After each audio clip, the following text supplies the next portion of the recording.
Hello and welcome to today's webinar from Emergency Services Times. I'm Catherine Levin and I'm the editor of Emergency Services Times. With our partner NEC, we'll be talking about live facial recognition and public safety. The webinar is a chat, it's no presentations, no slides, but a valuable conversation that leaves you inspired to find out more. We have a Q&A function on our webinar software. You'll see it on the side of your screen there. So add questions as you go along and we'll try and integrate them into our conversation. So we want you to be part of it as well. You'll also receive CPD accreditation joining us today. You'll get that by email from us in the next few days. And then if you're watching on catch up, it'll take a bit longer for us to get that to you. Our plan today is to run for 50 minutes in total. So let's get started. I'll just wait for my panelists to join me on screen.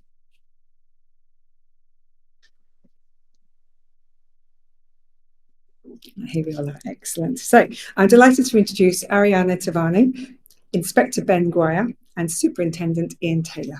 So Aryana is the lead consultant for Biometrics and AI innovation at NEC Software Solutions. Ben is facial recognition lead for South Wales Police, and Ian is head of community policing in Bedfordshire Police, but is also leading on facial recognition. Welcome to you all. So let's start with some strategies. So I like to sort of create the context for these conversations. Just looking back at something that the former Home Secretary said back in August about facial recognition. She said, "We're going to provide police with the tools they need to do their jobs. Facial recognition will be used in a targeted way to identify sex offenders or people wanted for the most serious crimes that the police have not been able to find." And earlier this month, the Met Commissioner, in a report by a company called Leapwise, called live facial recognition a game changer. So my first question this afternoon is to Aryana. So as the supplier of the technology that's being used by the Met, by Ben here in South Wales, and in 7 new forces who are just about to roll it out or in the middle of rolling it out, could you tell us a little bit about what's the problem that the technology is seeking to solve and how does it work? Well, thank you, Catherine. Good afternoon, everyone. So as you've already highlighted, there's some problems and challenges that with live vision we want to tackle and solve. To focus on the main one, so I believe there's 2 of them. First, we have many wanted individuals that need to be located and potentially arrested. But unfortunately, due to the resources and the lengthy investigation times that are required, it's very challenging to do so. There's also the other aspect where it's the responsibility of the police to keep members of the public safe, particularly in crowded areas and large events. For example, we've got high-risk events like Notting Hill Carnival, which, because of the nature of its size and the problems we've seen in the past, there's a responsibility that the police need to ensure that members of the public are safe, and at the same time, those individuals that want to commit crime or violence are prevented from doing so. Now, the solution to this with live facial recognition, it easily overcomes these challenges. Our facial solution, Neo Face Watch, is the live facial recognition solution that police forces in the UK use. There's 13 forces in the UK and British Isles using it right now. And the way it works, you effectively have a small server with the solution running on it. The solution has the NEC facial recognition algorithm within it. So that's where all the magic effectively happens. Now, when it comes to an actual deployment, based on intelligence, you send out, let's say, the vans that have cameras on them, which are connected to the LFR system. And the first thing that you would do is enroll individuals that you effectively want to identify. These are wanted individuals, or if the use case permits, there could even be vulnerable or missing individuals that you want to locate and give them the help that they may need. Now, once you have those individuals on your watch list, if that person walks past the camera, the system will raise an alert to indicate that this person has been located just walking past the camera, and then it's then up to the officers within the van or through our mobile app, maybe around the van, to perform the human in the loop or the adjudication. So this is where, as part of that alert, you get a side-by-side image, the one that was just captured and the image from the enrollment, and then it's up to the human to make that final decision, to confirm the identification and say, yes, this is the correct person, they're wanted for this, now let's go and approach them and ask them some questions. Now, all of this in the UK, these deployments are being done very overtly, so there's signage everywhere, and on social media, if you like, you can also advertise it, so members of the public are fully aware that you are providing these and deploying these live face recognition deployments. When it comes to the actual value you get from it, as I mentioned earlier, one of the problems is there's so much time and resources that's required to do these manual investigations to find the person, locate them, and go and arrest them. Whereas in this case, just by deploying a van onto the main locations, you allow the wanted individuals to come to you, and that adds a lot of cost savings for forces and allows them to then assign their resources that they've saved to other required. Then I'm getting some feedback. I'm not sure which one of us that is, but it's not me. So the other aspect is also by identifying individuals much faster and arresting them, you're preventing them from committing further crime by sending them off the streets, but also at the same time that justice that's given to victims are much faster, and also you've enhanced the public safety and the trust that you've been building with members of the public. And particularly it's worth mentioning, like at Notting Hill Carnival, where there was a very large high-risk event. It's considered a very large and high-risk event. There were over 60 arrests that the Met Police did, and it was deemed as one of the safest events that's been held in recent events. So very successful there. And when it comes to how well it works, it's examples like these and with other forces that the results they publish clearly shows it's been a great success, and it's been referred to as a game-changer technology. But I'll leave colleagues at Bedfordshire and South Wales to cover those. There is lots in there. Is that me? No, I'm doing it. No, I'm not quite sure why I'm echoing. I'm just going to take my things. Does that improve things? Okay, I'm going to keep going, and just hopefully that technical glitch will. Can you hear me okay? Yeah, just not brilliant. Okay. Yes. All right. So Ben, let me bring you in from South Wales Police. You are a pioneer. So we've heard all of that from Aryana. So could you tell us a little bit about why you decided to go so early with live facial recognition and the difference it's making for your force?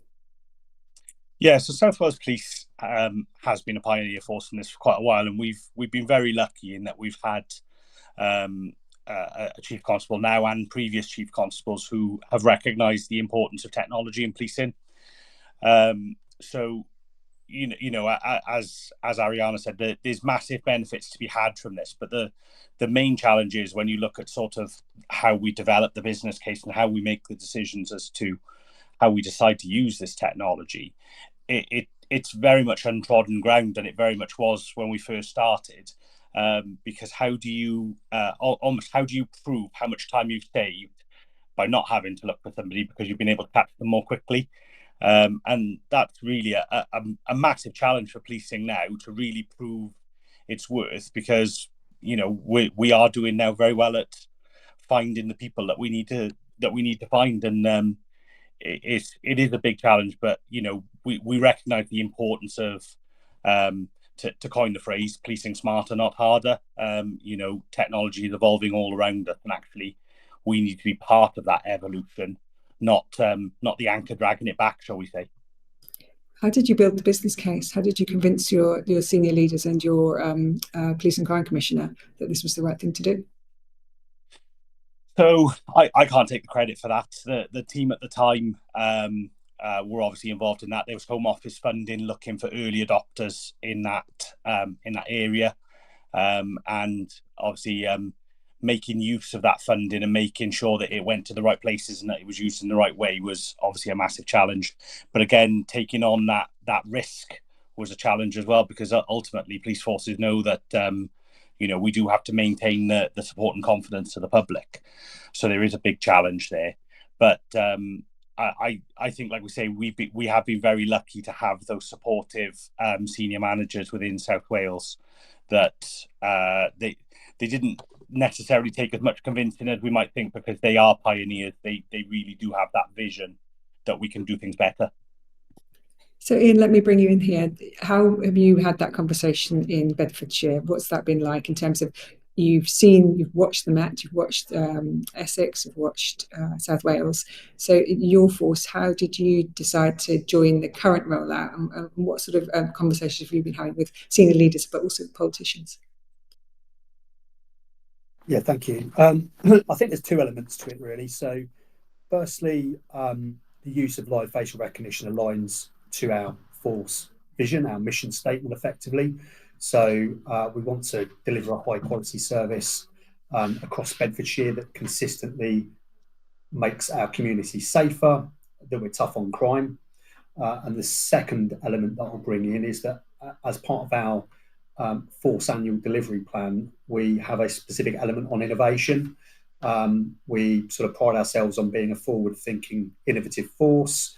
If we go back in time, we were one of the early forces to adopt body-worn video.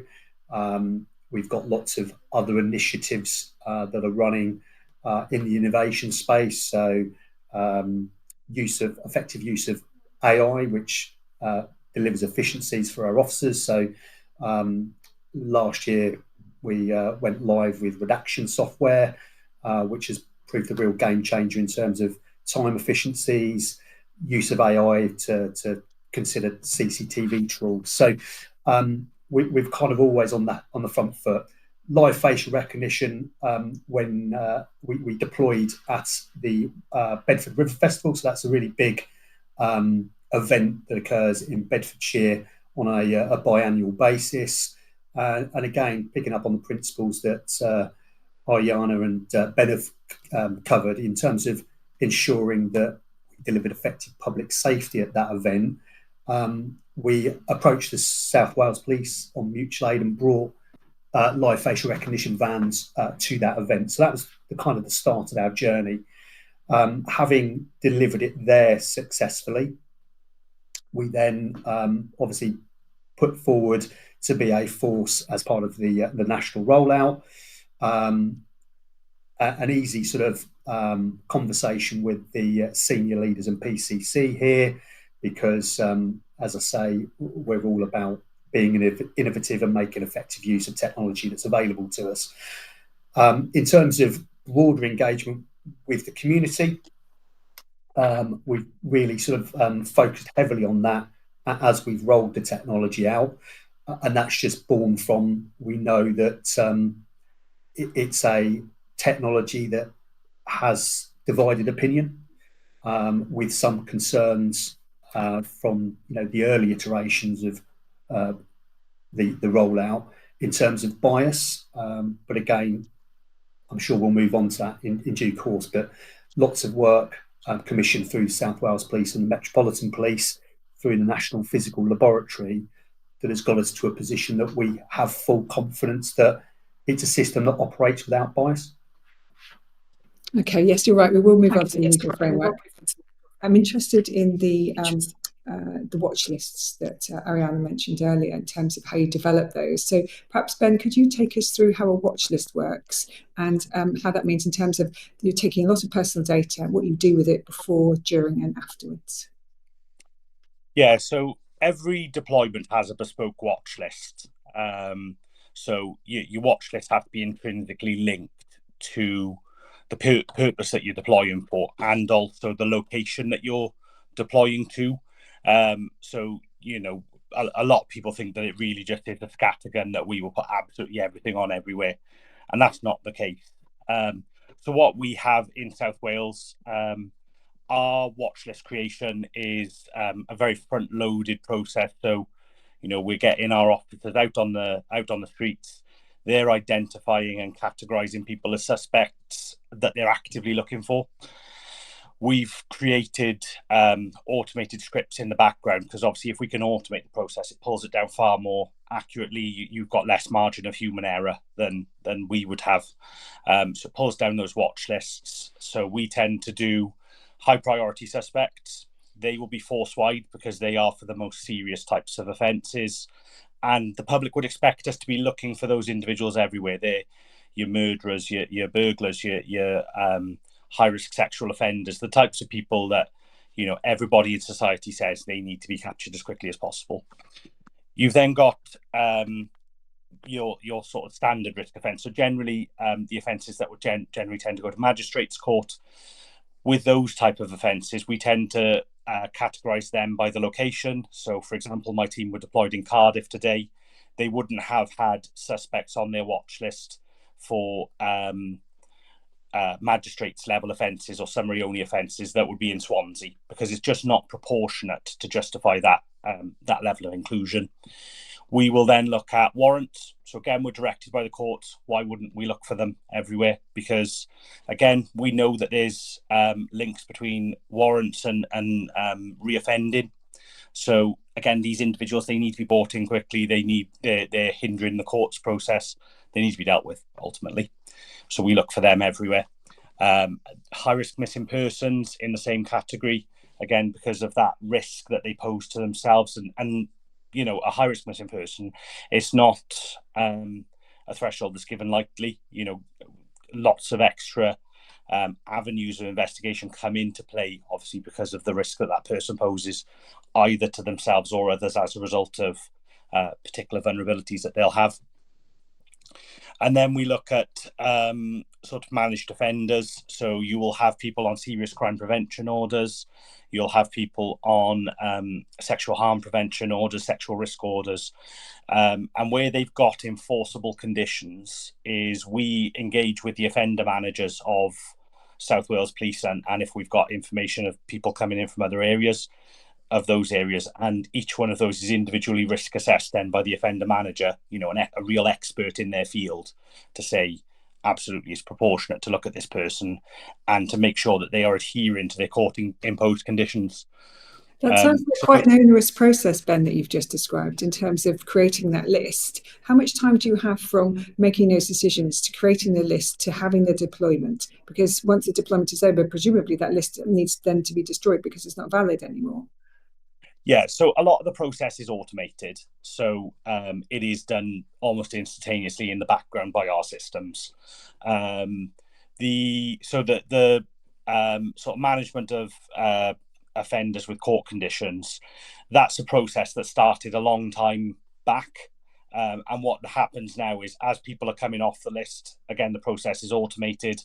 When they're reviewed, the offender manager just updates it, and then you know, they make sure that the dates that reflect that flag in our system, to say include them or not include them, they're up to date. So like I say, the planning of watch list goes on quite significantly in advance, and especially dependent on the areas you're going to. The actual creation, like I say, a lot of the time, if you can do your base level work quite early and be properly prepared, is actually that becomes a very seamless process, because the computers do it for you and provide you with an accurate watch list that is pertinent for that 24-hour period. The following day, a new one is then created. So it's a continuing cycle, because that watch list is only good for the 24 hours that you're using it. And even then, obviously, we recognise that you know, people are arrested, people's suspect statuses change, or their court conditions are varied, and in that basis then we do the checks in the background as well, just to make sure that if we are stopping someone, that watch list is still pertinent. Sure. Okay. Well, there's lots of information. There's a question here about watch lists, about who compiles it, but I think you maybe answered some of that already. It sounds like it was automated. So, Aryana, the system that NEC runs, this automation that Ben's talking, is that living within the box that you described at the beginning of our conversation, or is that something that's just a CSV file that just gets added into the NEC software? How does that work? How do those two things come together? So currently the steps in order to enroll individuals onto a watch list, so it's currently extracted from the RMS system. I think Ben and Ian may be able to give more information on this, but when it comes to after the extraction is done, we've got tools which allows you to bulk enroll the individuals onto the system. And this is currently done by transferring the information onto a memory stick, taking that memory stick onto the van, plugging it in, and enrolling the individual. So the van itself is completely a standalone system. It's not connected to the outside world. And these are additional security measures in place to make sure that the data is held securely. It can be automated if there is a connection, but we're not at that stage yet. Okay, that's useful. So, Ian, does that sound like your experience? You've done a few deployments beyond the River Festival that you talked about earlier in terms of that watch list creation. How have you found that process? So very similar to Ben's response, we've built in some automation within our own systems. So you know, the watch list is automatically reviewed and updated prior to every deployment, at the conclusion of every deployment, so that we can be 100% confident that we're working with current and live data. In terms of then the upload to the system, as previously you mentioned, it's an entirely standalone system. We then just use an encrypted USB to upload to the system, so that we have the watch list that's current for that deployment. Because again, going back to Ben's previous answer, each watch list has to be independently evaluated for each individual deployment. So we've got to meet the proportional necessity elements of the Human Rights Act in terms of ensuring that we're only using imagery that's proportionate and necessary for that deployment.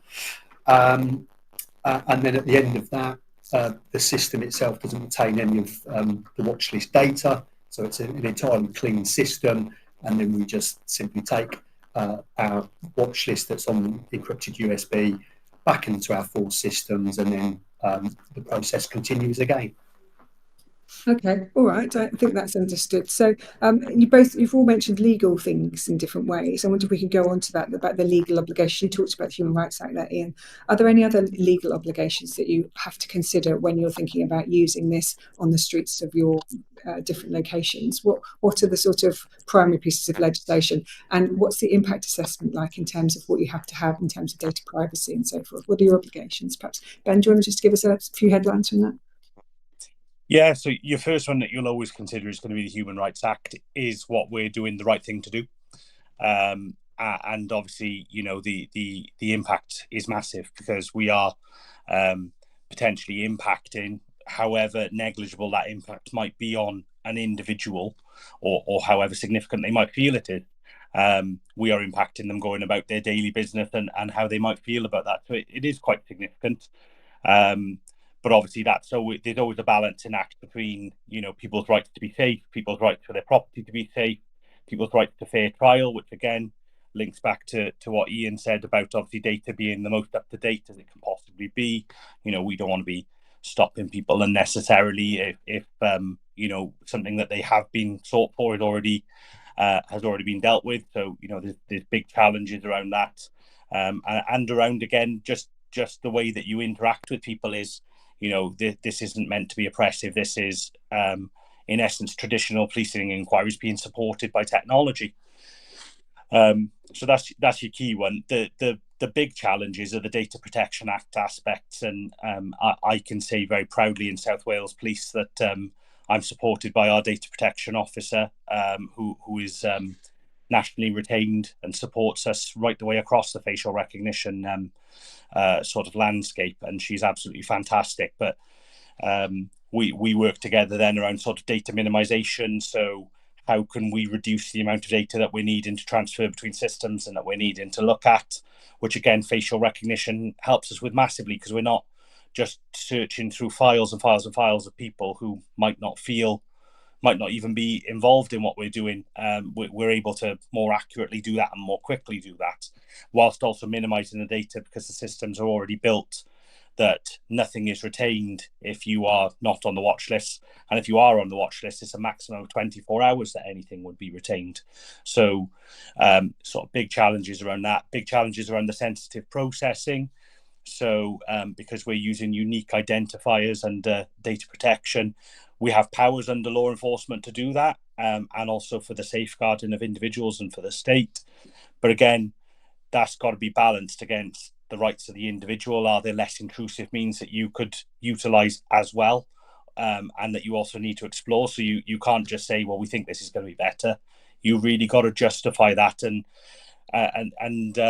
even then, you're sort of then looking at common law powers. How do we, you know, we're recording people in public places. How do we justify that recording in that public place, and how do we explain it to the public? Because that's a massive thing under the Equalities Act. Is, you know, we can't just assume that people understand it. We can't just assume that people read the signage, and we can't just assume that because we've explained it and 90% of people understand that everybody will.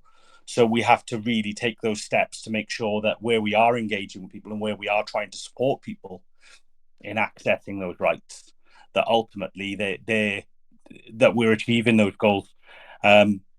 and the big challenge we've got at the moment is, we've got the policy documentation that are all public facing for people to understand. But what we try and do as a team now is when we do community engagement is what does this mean to the person on the street? How does facial recognition impact your rights? What can we do to reassure you? But also tell us what you feel, tell us what you think, because if we can better understand and respond to our communities and their needs and make sure that we are recognizing the impact on them and their rights, we're far better able to do that. But you do find that your data impact assessments and your equality impact assessments are absolutely huge documents trying to encapsulate everything. And that's the real problem, I think, with policy, is that you create these documents, but actually the person on the street is not going to read them. So, and when you go to a deployment, you see a sign, sort of orange, with saying I'm here. But I wonder with Ian, in terms of your deployments, have you had much engagement with people on the street walking by the vans? Because the one I went to with the Met Police was a bright red van, Oxford Circus, but I noticed the West Yorkshire deployment in Leeds this week was white and very liveried, very police looking. So I wonder, Ian, what was your experience of doing it recently in terms of the van and the engagement with the community? What kind of conversations were your officers having?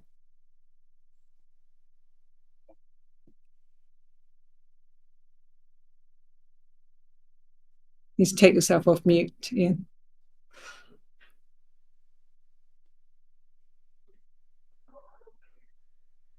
Shall I come back to you? Yeah, okay, let's move along. I'll come back to you in a second. So, so in terms of, let's go back to that question, Aryana, about the way that the software works and the algorithms. So, I saw Lindsay Chiswick, who's the NPCC lead for live facial recognition and the Met lead for this as well in London. I saw her at a conference a couple of weeks ago, and she said something quite interesting. She talked about if you're going to look at LFR, you need to understand the algorithm, so the kind of the sequencing of how it works, to understand how to operate it in a fair way. That was her words. What does she mean by this? And how do you link fairness and bias in this conversation? What do people say to you as the providers of this software and the creators of the algorithm about fairness and bias? Well, naturally, Kat, we have a responsibility to ensure that the algorithm we're providing to forces and other customers that we deliver globally, the algorithm is effectively fit for purpose, not just in terms of accuracy, but particularly around the element of bias and equitability. And when it comes to that, the best way to prove that that the system and the algorithm is fit for purpose is through independent tests. So when it comes to the UK, initially on the deployments that were done, even though the courts that determined that there was no proof that the system was biased, they said there needs to be more work done in order to ensure that the system is equitable. So as a part of that, Met Police South Wales, they talked to the National Physical Laboratory, they completed an independent test, and in fact there were two outcomes that comes out of that independent testing. The report that was generated from it can be used to satisfy the public sector equality duty of police forces. So if any forces want to use live facial recognition technology, they would require a piece of evidence to satisfy that their PZ. And this report effectively was a test done on our algorithm to make sure that it's accurate and equitable. So there's no evidence of bias based on the parameters that they recommended to use. But also, when it comes to it being deployed fairly, as you described, there's a second part and benefit of that report. It's a guidance on police forces on how to deploy their live facial recognition, what parameters they should choose, what they can expect the performance to be in order to make sure that it's actually deployed ethically and legally. Okay, so we have lost Ian temporarily, so we'll come back to the whole community engagement because we have a question about that as well. So you're talking about the National Physical Laboratory and this number that keeps coming up, which is 0.64, which is supposed to be about the way in which you balance all of those variables. What does that actually mean? I mean, I've heard it so many times. Does it basically, what is it doing? What does 0.64 mean? Could you just sort of map that out in kind of terms that most people would understand? Yes. So when it comes to facial recognition, every time a person walks past the camera, they would generate a score. And that score could be very high if they're in the watch list, or if they're not on the watch list, it would be very low. Now that threshold, that 0.64 that you described, our scores are between 0 and 1. And it's just something that's special for our algorithm. It's the point that NPL said this is the optimal point where you can set your threshold. So any individual walking past the camera that has a score of above 0.64, that's when an alert will be generated. And based on their statistics, they determined you're going to have this level of accuracy and this level of estimated false positives. But as we did the actual deployments over the past couple of years, we've got very good statistics now from Met Police and South Wales, what the accuracy of the system is, and particularly what the true false positives rates are. So in a very quick way, that parameter is the outcome of that report, which gives the confidence. As long as you set your threshold to that level, you can be confident that it's operating accurately, and there's no evidence of bias when it comes to deploying live facial recognition. Okay, Ben, so anything from you on that? How does that work in sort of practice on the ground for you in South Wales? Yeah, so the NPL study really was groundbreaking. It gave us that guidance on, understanding how many factors can impact on the algorithm's performance, and how to combat them. And working with our colleagues in NEC, we have done that quite successfully. The benefit for us, we haven't had a false alert now in just over 5 years. So the last false alert we technically had was 2019, I think it was June time. And at that time, we had started using a slightly higher threshold setting, which was 0.62. At the time, prior to that, it had been lower.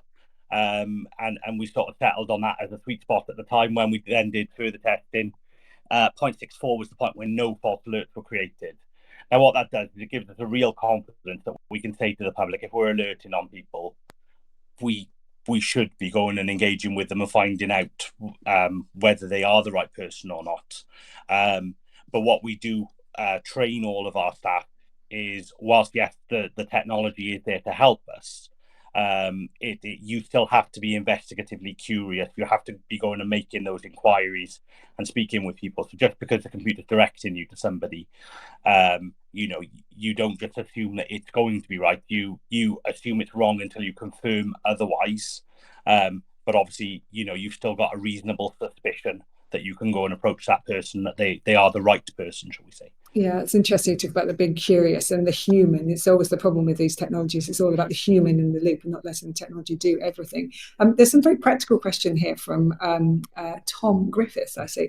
He asked us about the nighttime economy. So if all the deployments that I've seen, when I go and try and find the PDFs buried in all your various websites, looking for what the deployment data looks like, generally seem to be daytime. So he's asking, what happens if it's at night? What happens if we want to use it in a nighttime scenario? Is that something you do already, Ben? Yeah, and how does the tech deal with that? Because obviously it's dark.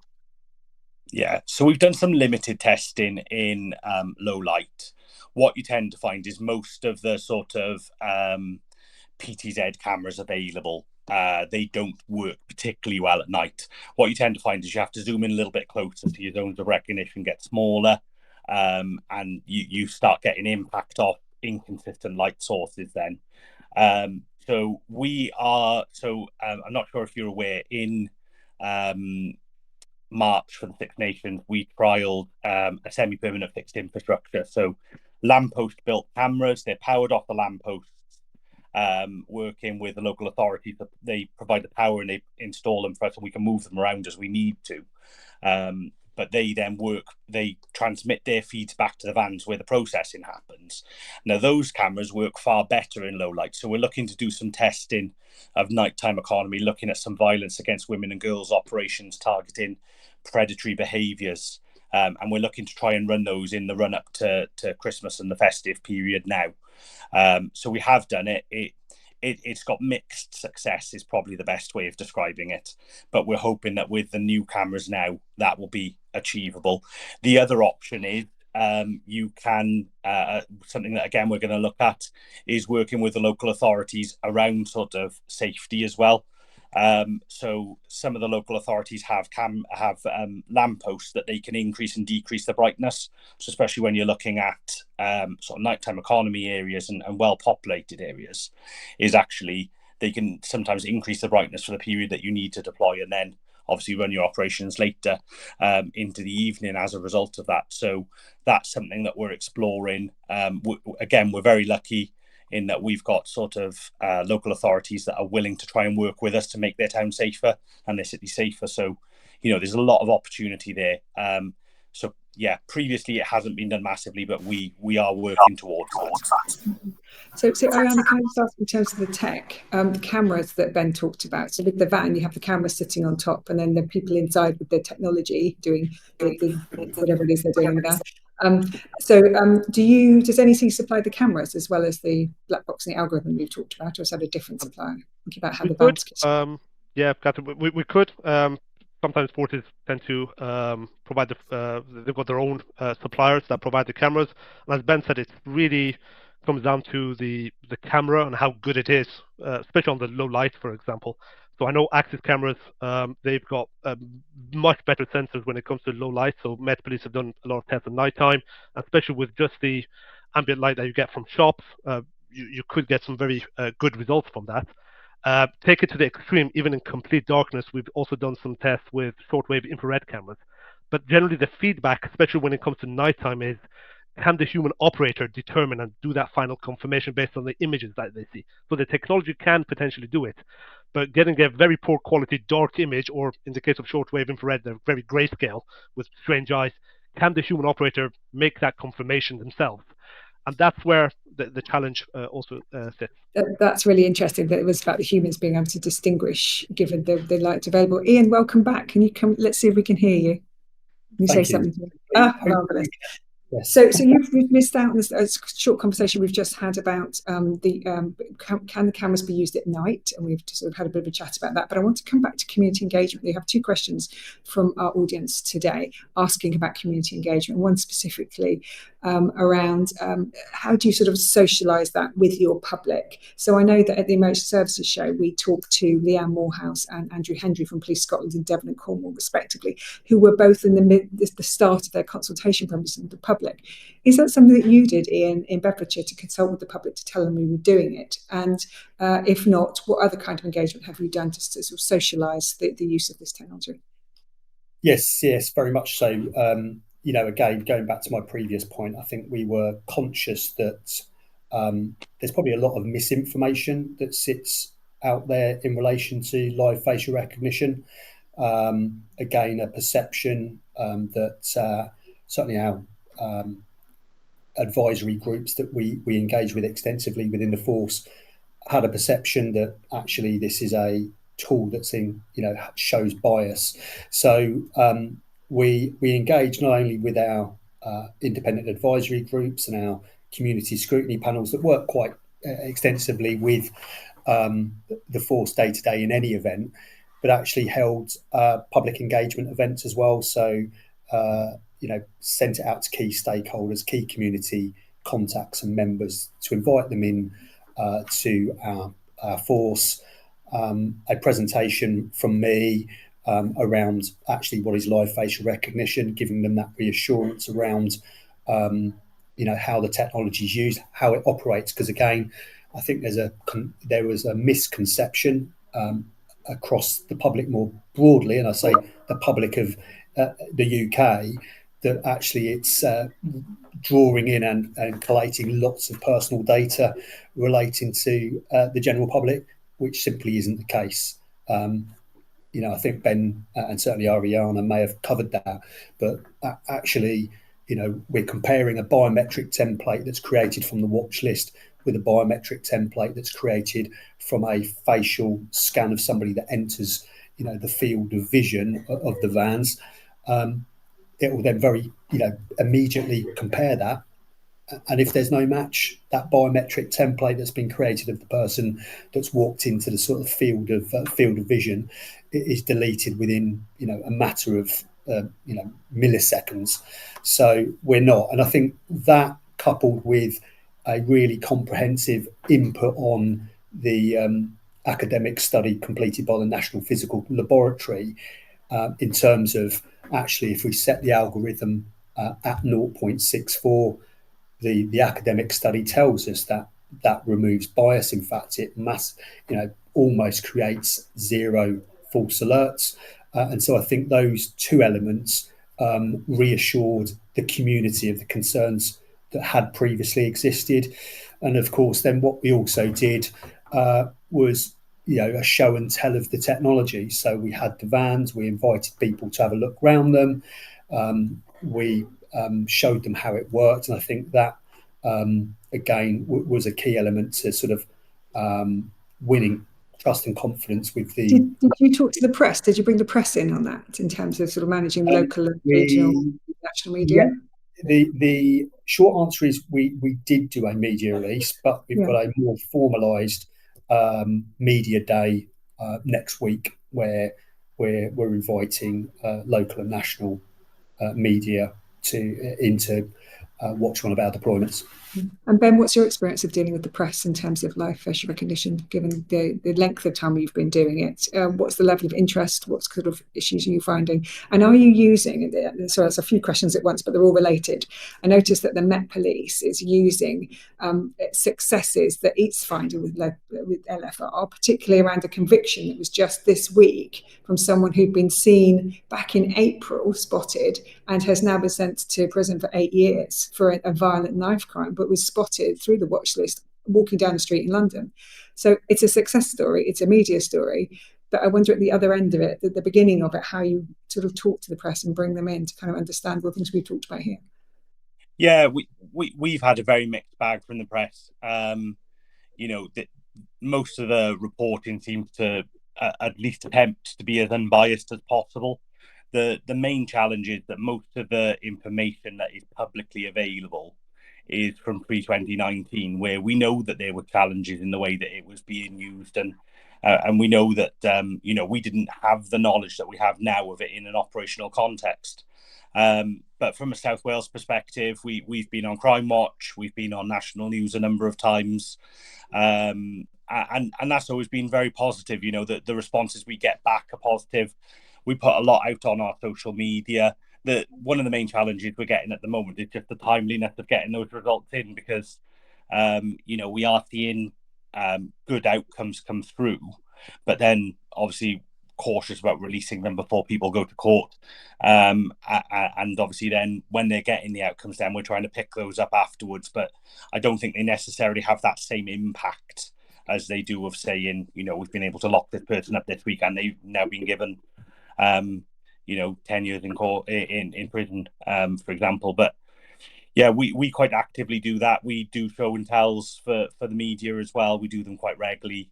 What you tend to find is when something becomes topical again, is we get a lot of media interest, and because we are that experienced, we're in a good position to engage then from a national perspective, because we can answer a lot of the questions that some of the forces who are newer in this process might not be able to really give the depth on and know the answers that the public are going to respond more positively to, shall we say, rather than potentially framing it in a way that the public might not take it positively.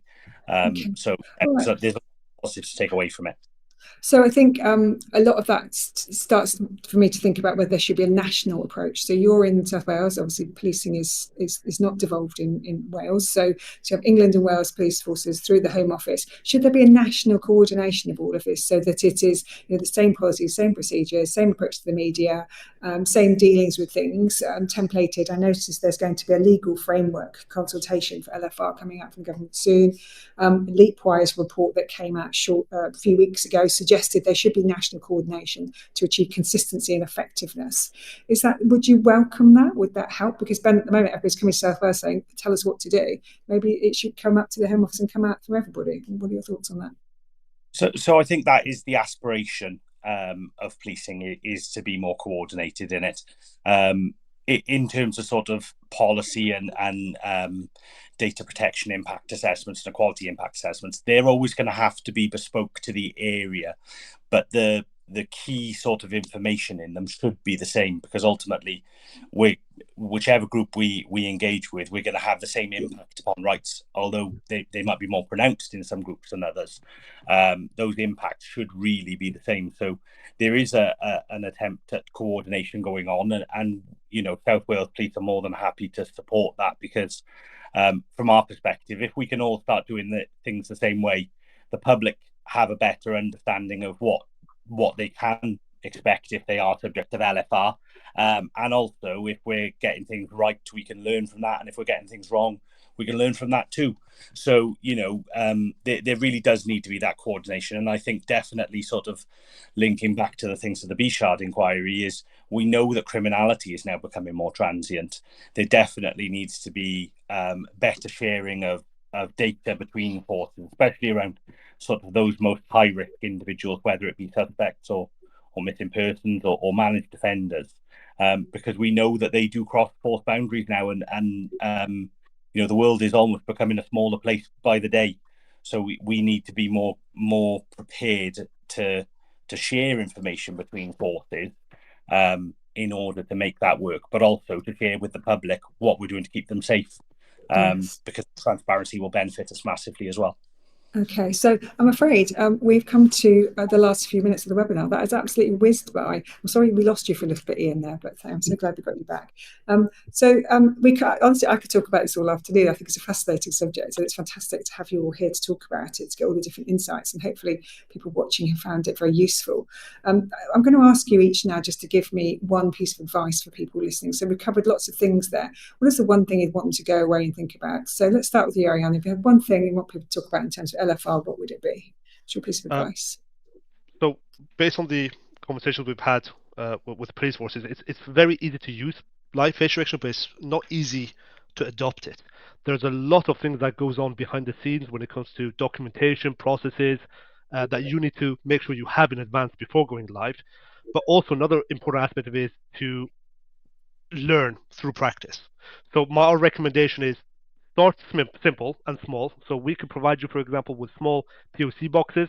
You could do some internal tests, maybe in the police HQ car park, get a feel of how it works, become more confident, and then slowly expand on the use. So start with one van with 2 cameras, 1 location, and over time, when you're more confident, expand to multiple vans, more cameras, and as we've seen now with South Wales and Met, they've got fixed cameras that they temporarily turn on, so it's a much larger area.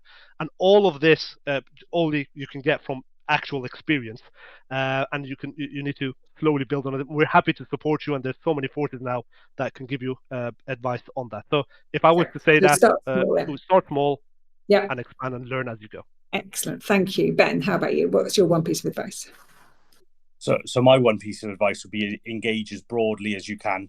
So speak with every community, speak with every regulator, speak with other forces. You can never engage too much on this, but it very much is, to coin the phrase, 2 ears, one mouth. You need to listen twice as much as you talk. This isn't just about just defending why we're doing something. It's about listening to people's concerns and responding to them. And what we largely find is that even where people come up to us and they're engaging with us and they're not necessarily supportive when they start, most people go away at least ambivalent, if not actually quite supportive of us doing it, as long as those safeguards are in place. You can never engage with the public and with stakeholders too much about this technology. Okay, thank you. And Ian, last one for you. I think if it's something you're interested in, start the conversation now. There's obviously now a number of forces, ourselves included, that have adopted and are using live facial recognition on a regular basis. Tap into that learning, tap into that experience. We certainly, as on our journey, very heavily lent on South Wales Police, and my thanks to Ben and other colleagues in that space. They helped us on that journey. As Aryana covered, there's quite a lot that you need to put in place ahead of go live. It's not simply a get the van, go out and away you go. There's a lot of policy documentation that you need to have right. There's a lot of public engagement that you need to have right to ensure that the public within your area have an understanding of why you're using live facial recognition and what you're aiming to achieve with it. But I'm certainly, myself and other colleagues in Bedfordshire, very approachable. I'm sure other colleagues across the country who have it would equally be very receptive, should I say, to contact being made so that we can start those conversations. All right. Well, hopefully get flooded by lots of questions now after offering that. So thank you so much. So that's 3 pieces of advice. So start small, engage and listen, and tap into experience, which is a very, very good piece of advice from you all. So just leaves me to say thank you very much for joining us this afternoon. I'm going to do my little bit of outro texts now. So I'll just say thank you to you, and you'll go off my screen. So thanks, guys. Thank you. Thank you.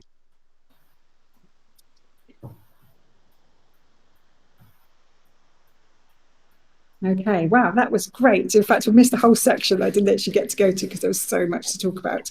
What a fascinating subject. So thank you for watching. Thank you for all the questions. There were loads. Sorry if I didn't get to them. I did what we could within the time available. Thank you to NEC for sponsoring this webinar. It's been great to do this. So for those of you interested in CPD accreditation, you'll receive that soon from us.